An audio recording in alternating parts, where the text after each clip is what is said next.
Bonsoir. Aujourd'hui, Cousin Chichou et Tata Pastel vont vous expliquer comment passer un très bon été avec votre chien. On y va? C'est parti!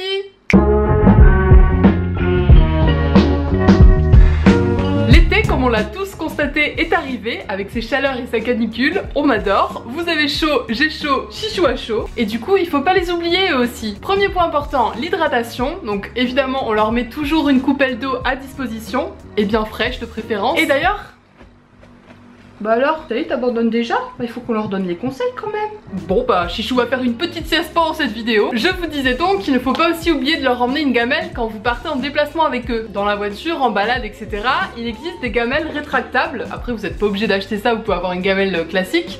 Mais c'est vrai que c'est très pratique parce que ça se glisse très facilement dans le sac, ça prend pas de place. C'est plutôt cool je trouve. Tu veux boire quand même un peu? Oui. Ensuite, quand il fait vraiment trop chaud, vous pouvez un peu les rafraîchir avec un petit gant humide que vous leur passez sur le pelage. Ou si vous avez un jardin avec un petit espace où vous pouvez leur faire une mini piscine où ils puissent rafraîchir un peu les pattes et le reste. J'ai cru comprendre aussi qu'il existait des espèces de tapis rafraîchissants, je sais pas trop comment ça marche, je me vois mal mettre ça dans mon frigo, mais apparemment ça leur fait du bien de pouvoir se coucher sur quelque chose de très frais, pour ceux qui habitent en appartement, etc. Avant de vous donner d'autres conseils, on voulait aussi vous rappeler quelque chose avec petit Chichou de très important. Si vous avez eu un chien récemment et que là vous vous rendez compte qu'en vacances vous allez pas pouvoir partir avec, l'option de l'abandon elle n'est pas du tout envisageable, soyons clairs. Pour eux vous êtes vraiment tout, en échange d'un peu d'amour et d'attention ils seraient prêts à déplacer des montagnes. Vraiment je vois pas comment il est possible de vouloir gâcher tout ça, de vouloir gâcher une vie en la jetant sur le bord d'une route pour l'histoire de quelques jours, même dans la ville la plus paradisiaque à l'autre bout du monde. Pour moi ça n'a juste aucun sens. Bah non, on veut pas que les copains ils soient abandonnés. Non.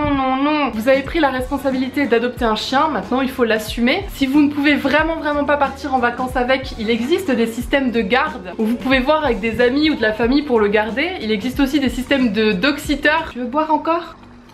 Sinon vraiment vous pouvez tout à fait partir en vacances avec eux, il y a des hôtels qui les acceptent, pas mal de loueurs d'appartements ou de maisons, de Airbnb etc. les acceptent aussi. Faut juste bien s'organiser et bien se renseigner avant de partir. On n'oublie pas non plus son passeport et ses vaccins à jour, surtout si vous partez à l'étranger ou en camping. Et aussi il existe sur internet une carte des plages où les chiens sont autorisés parce que malheureusement ils ne sont pas autorisés partout. Je vous la mettrai en barre d'infos. D'ailleurs au sujet de la plage je vous en reparlerai un petit peu plus tard. Là le sujet que je voulais aussi absolument aborder c'est celui de la voiture, parce que malheureusement tous les ans on entend parler d'histoires de chiens qui sont décédés dans une voiture qui est restée au soleil avec les vitres fermées, le chien à l'intérieur juste pour quelqu'un qui allait chercher un truc à boire ou je ne sais quoi. Vraiment jamais, au grand jamais il faut faire ça, même pour quelques minutes. La chaleur monte très vite dans une voiture fermée au soleil. Vraiment trouver une autre solution. Si vous êtes deux, il y en a un qui reste avec le chien dans la voiture, tant pis, il choisira peut-être pas sa saveur de chips préférée, mais au moins votre chien sera en sécurité. Surtout en période de canicule, même à l'ombre avec les fenêtres ouvertes, ne laissez pas votre chien dans la voiture, c'est très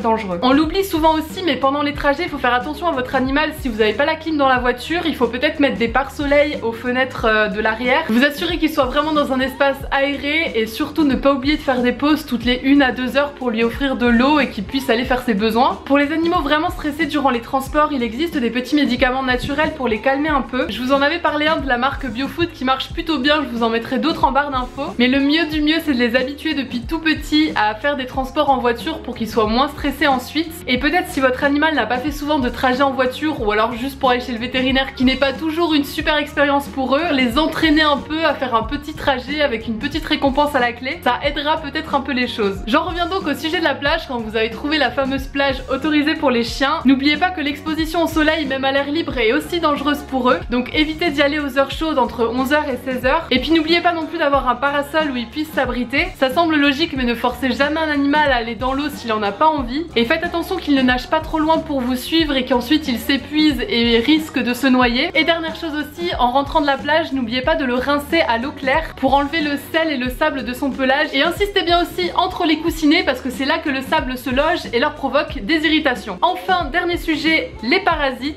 les puces, les tiques, les moustiques, toutes ces choses merveilleuses qu'on adore. Pour cela, il faut bien penser à leur appliquer un traitement préventif, mais aussi toujours vérifier après une balade et une sortie un peu leur pelage, sous leurs aisselles, dans leurs oreilles, etc. pour voir s'il n'y a pas de parasites qui ont réussi à s'y loger. Essayez d'avoir toujours sur vous un tire-tique, c'est très important que dès que vous la voyez, vous la retirez immédiatement afin qu'elle évite de transmettre une maladie à votre animal. Et il faut aussi penser aux moustiques, surtout dans le sud-est de la France, qui transmettent des maladies mortelles aux chiens. Pour cela, il existe comme les humains des produits répulsifs contre les moustiques que vous pouvez leur appliquer sur un petit bandana. Mais je vous mettrai plein de liens en barre d'infos pour que vous puissiez vous informer un peu mieux. Et ben voilà, je crois bien que j'en ai fini avec mes petits conseils pour cet été. Ça a l'air méga contraignant comme ça, mais je vous assure que dès qu'on a pris le pli, on n'y pense même plus. Pouvoir partager tous ces jolis moments et ces jolis paysages avec eux, franchement ça vaut tout l'or du monde. Nos animaux dans le quotidien, quand on est pris avec notre travail, nos études ou nos petits tracas, on n'en profite pas assez et là c'est vraiment l'occasion de le faire.